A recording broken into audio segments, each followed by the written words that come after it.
What's up, guys? It's Novel Blizzards Yaks. I'm just here to bring you guys my updated deck profile for Fire Kings for the pretty much the near the end of this format, because we're pretty much closed in on September already, and I guess we're expecting the new ban list, which I don't think is really going to change much. The decks that I see are going to get hit are probably going to be, I guess, either Infinities or Lightsworns, or maybe their Konami probably won't hit any decks at all this next format, and they're probably just going to end up hitting like a ton of like random cards and maybe bringing back a few cards that we've been expecting to come out of the ban list already. So that's really all I'm expecting, not so much. The only thing I'm really hoping for is they bump Wolfbark to 2, because Fire Kings and Fire Fist aren't really doing anything, and considering Stellar Knights have their own triple Wolfbark in the form of Altair, I kind of think, or was it Vega? Whichever it is, they have a Wolfberg, and I think it's only fair that we get ours too, especially because our decks aren't really topping any world championships or anything like that. But yeah, I just wanted to bring you guys, and I'm just trying out my new webcam, so hopefully the quality was better, and I'm sorry for the crappier quality for the last profile.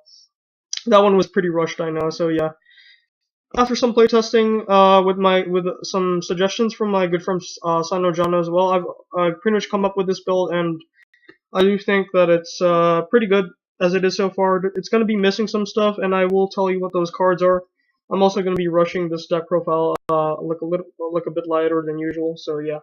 So we're going to start with the standard stuff. Of course, we got the double Grunix, which I think is the best number. The most pretty much all of the tournament topping Fire King decks I've seen have only been running 2. So and I can agree. I think it's the most consistent way to run him. Up next, we have the triple Yaksha, triple Barong. These are pretty standard, pretty much. And of course, we have the standard Wolfbark and the one of Bear. And lastly, for the monster lineup, we have the triple Traptrix Marmelio, which has been working out very great for me. I know this is a Deonia, which I don't recommend running in this deck. Too inconsistent, really. But definitely, I recommend running 3 Traptrix Marmelios to pretty much get to your traps faster, of course. And that's it for my monsters. For my spell cards, of course, we run the triple Onslaught. I know I cut it to 2, but I decided to go back to 3, which I feel like is very good. But one thing hasn't changed is of course the double circle in my deck, which I think is the best number for it. Of course, we have the triple Tenki to search your stuff out. Two supply squads with it, which I think is also a very good number, of course. I think overall the supply squads have been testing very well so far. They pretty much ensure that you're winning the game and you're always having a constant supply of resources. There have been some people who have been suggesting that Fire Kings run better without the deck, without this in the deck, and I can understand there are times where it may be kind of inconsistent. But I feel like if you pretty much made the Fire King pretty much if your build is consistent, you should always be plussing with supply squad. So I feel like 2 is a good number. It pretty much ensures that you always have something to, you always have a hand, and you always have a play ready in case somebody breaks your board. So I think this is very staple in Fire Kings nowadays. I think 2 is very good, to be honest. Up next, we have 2 Forbidden Chalice. I actually run these 2 over breakthrough skills, and just like this is actually recommended by Sano Jano, and they've been working very good. These 2 pretty much bypass your it pretty much bypasses wire taps, trap stuns and all that kind of stuff that pretty much hurts traps. And of course, yeah, you can play it straight out of your hand. And I also like sometimes I would like to use the Chalice on my own Garunix. To pretty much, in case he wants to pretty much blow up the field, and you pretty much keep the monsters that you have. You can even use Chalice. This is also very effective against the Shadow monsters, of course.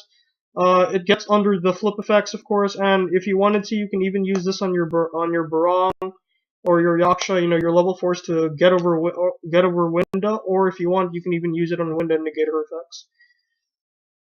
The one of Book of Moon, of course, and we have the Dark Hole, Rekindling, and the Soul Charge. These are the one-ofs that I have for the spell cards. And lastly, we go to traps. I'm gonna get to these later. But first, we'll start with double wire top. 2 traps. I'm actually deciding to run these 2 over MST because I feel like MST doesn't feel too safe. And my friend was suggesting that I run this because, of course, as we've seen from the deck lists that have been topping, a lot of the decks, especially Stellar Knights and I believe Shadow, are running Vanity's Emptiness. You know, those floodgates that are very, very painful to deal with.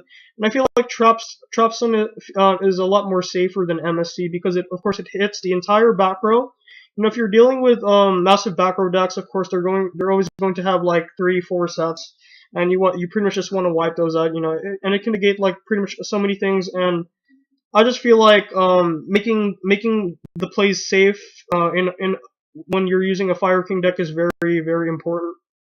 You know, you want to make sure that those onslaughts and all of your power plays are pretty much safe in general. So up next, of course, we have the stuff for the Traptrix stuff. You have the one Void Traffle and the one Traptrix Traffle Nightmare alongside the Bottomless. Right now I'm only running this Void Trap Hole, but I would definitely recommend that you guys drop this, of course, for a Time Space Trap Hole. My friend Sano John recommended that card to me as well, and from what I've been hearing, it's testing pretty well. I've also read the effect. It's a really good card. It's about 20 bucks from the Duelist Alliance booster pack, so I think that's a very, very good card right now. If you guys don't know what the card does, pretty much just look up Time Space Trap Hole. So we have that. And lastly, we have the Torrential, the Compulse, and the Warning. And these two cards that I just put away earlier, I'm running 2 Generation Shifts. If you're wondering why I'm running 2, I feel like that this is a very important for you to get your combo started. And yeah, of course, Fire Kings are very combo reliant, and they really need certain cards to pretty much help them go off. You know, a lot of the Fire Kings, especially Yaksha, are very passive. You know, Barang and Yaksha are very passive. They rely on other cards for them to set off, and if you're not setting up fast enough, it pretty much puts you in a bad position when your opponent has an established board. And I feel like these 2 cards are very helpful in, you know, you pretty much want your Barong to go off and get your searches done as quick as possible, and it's a very good deck then. Now the reason I'm running 2, yes, I know I only have 3 Barongs, but you can actually also use this against you. For Yaksha to pretty much decked in, and of course one of my favorite parts is of course that I can use this on a Traptrix Myrmelio, you know, in case they try to use like a breaker skill or something to negate his effect or whatever it is. I could always gen shift on Myrmelio and search one out of my deck and still get the search for my trap anyway. So I feel like this is very good. It helps you thin your deck more and pretty much gets your plays going. So I feel, and above all else, it's also a very nice protection card. I know there are times where you don't want to add Gurnix to your hand, but if you have to, I think it's not really a bad idea, especially when you're running Yakshas in the deck. So that's pretty much it for the main deck. I'm going to show you guys my extra and my side. Extra deck, of course, I'm missing a couple of stuff. Mainly the Avian Castle, the Avian Musketeer Castle or whatever that rank 4 card is, and the Exotonite. But pretty much so far, I have 2 Tiger King. I have the Platinum Rare one, which is nice, and I just decided to run the Premium Gold one just because a friend got that for me. But I have more than one Platinum Rare. The 101, one Kagetsuchi, double Direwolf. This is also very great with Supply Squad, which I really like. You can make some combos out of that. One Maestro the Symphony Djinn, one Steel Swarm Roach, one Black Ship of Corn, one Crazy Box, whoops, one Cowboy, one Rhapsody in Berserk. This has been pretty much one of my MVP rank 4s so far. I go into this card a lot and it helps me just screw with the opponent's plays. We also have the one Heartland Draco, one Ragnazero because I don't really have anything, and of course we have the one Pappy. I'd probably drop these 2 cards for like some better rank 4s, but I just don't have those right now. So yeah, if you have those cards, you know, Exoton, Castle, or maybe an extra 101, you know, that's awesome. So that's my extra, and this is my side deck for the time being. Let me know if you feel like there's any fixes I might need to add in. I have, of course, the one Neospatian Grand Mole. This is pretty much for a ton of the matchups, the Stellar Knight, Yangjing, and the Shadow matchup, and I don't really need to explain why. 2 Maxi, 3 MSC, 2 Soul Release, especially because of the Lightsworn matchup, 2 Light Imprisoning Mirror, 2 Shadow Imprisoning Mirror, 2 Imperial Iron Wall, And lastly, the one-off Gozen match.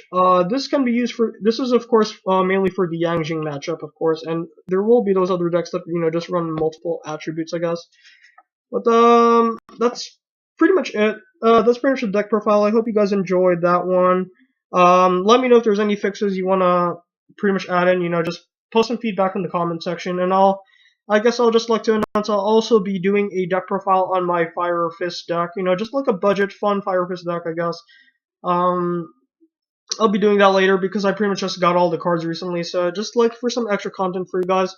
And I guess just last note, once again, I do believe that Fire Kings are still a very viable competitive budget deck. This format and the format to come, very good matchups and just like overall really great plays and just powerful plays and just a ton of options and things you can do with them with the right build and the right consistency, of course. And of course the luck and the player as well.